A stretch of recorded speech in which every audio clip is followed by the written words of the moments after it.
Ya Habibi ya Muhammad. Saya Abdullah dari Jember. Ingin bertanya, bagaimana cara kita beramar ma'ruf nahi mungkar di lingkungan kami ini? Amal ma'ruf nahi mungkar wajib. Tapi dengan cara yang baik dan hikmah. Ud'u ila sabili rabbika bil hikmah wal mau'idati hasanah. Ajak orang-orang itu ke jalan Tuhanmu. Yang maksiat, ajak untuk taat. Yang lupa, ajak untuk ingat. Yang kafir, ajak untuk beriman. Tapi pertama itu bil hikmah. Baru mau'idah hasanah yang baik. Hikmah didahulukan dari mau'idah. Artinya apa? Tidak harus kita mengajak orang ke jalan Allah itu dengan ngomong. Dengan ucapan. Kadang-kadang senyuman jauh lebih manfaat daripada ucapan. Kadang-kadang pura-pura enggak tahu lebih baik daripada nasihat. At-taghaful. Bukan semuanya itu selesai dengan ucapan. Apalagi ucapan orang yang seperti saya. Yang masih ada nafsu di situ. Dikhawatirkan malah ucapan kita membawa madarat. Membuat orang semakin jauh. Karena kita ngomong enggak dari hati. Tapi dari nafsu. Ini perlu dipelajari. Ketika ada kemungkaran di daerah kita, kita perlu duduk berpikir. Jangan langsung kita bertindak. Takut tindakan kita ini malah salah. Membuat kemungkaran itu tidak berhenti, malah semakin makmur.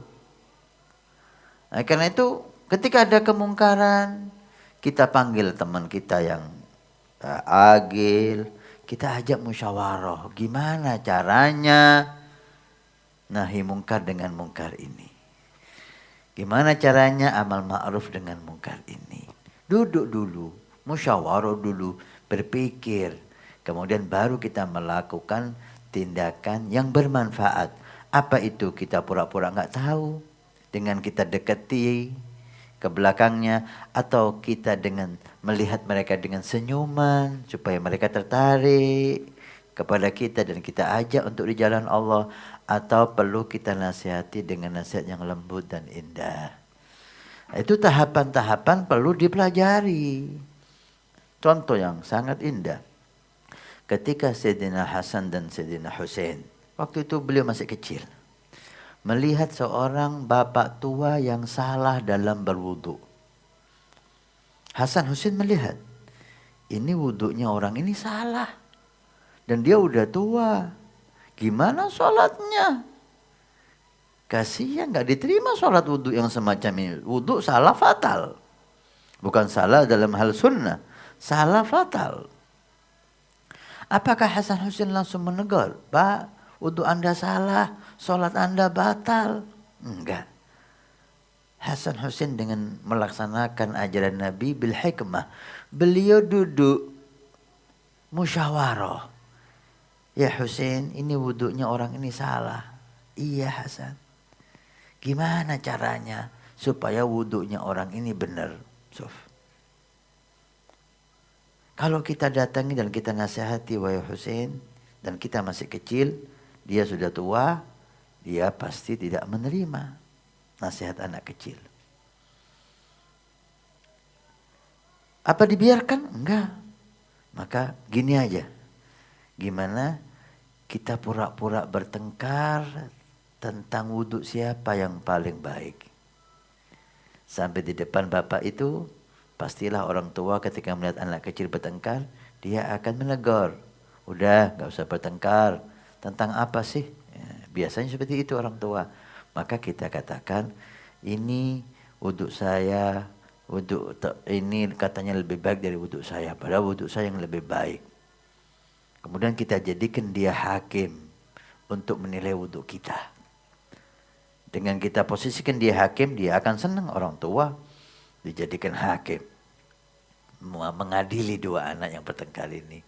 Otomatis dia akan melihat wudhu saya.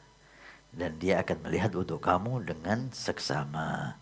Dari situ dia akan belajar dari kita. Wudhu yang benar. Luar biasa, ini masih kecil. Hikmah. Benar, bertengkar di depan orang itu, ringkas cerita. Dijadikanlah si bapak ini jadi hakim melihat wudhunya Sayyidina Hasan. Wudhunya Sayyidina Hasan mengambil wudhu dari kakeknya Rasulullah Muhammad sallallahu alaihi wasallam, wudhu yang sangat indah dan sempurna. Mulai si bapak ini mengatakan, luar biasa wudhu anak ini. Coba sekarang kamu, si Husain wudhu, karena gurunya satu, maka wudhunya sama persis dengan wudhunya Hasan. Kemudian si bapak ini sadar, ini dua anak ini tadi melihat wudhu saya yang kacau dan salah. Dengan hikmahnya dia membuat sandiwara ini supaya saya melihat wudhu mereka dan saya belajar dari mereka. Luar biasa anak ini. Dia tanya, kamu siapa wahai anakku? Si Husain menjawab, ini Hasan bin Ali bin Abi Thalib. Masya Allah, bin Fatimah binti Rasul. Kalau iya, cucu Nabi. Kamu? Hasan mengatakan, ini adik saya Husain. Masya Allah, dipeluklah dua orang ini. Dan si bapak itu, terima kasih wahai anakku, saya baru sadar kamu tidak ingin bertengkar tentang wudhu, tapi kamu ingin mengajari saya karena wudhu saya kau lihat tadi salah. Ini nahi mungkar dengan hikmah sehingga menghasilkan manfaat. Maka ketika kita melihat kemungkaran, jangan bertindak langsung. Musyawarah gimana cara yang paling pas untuk menghentikan kemungkaran ini.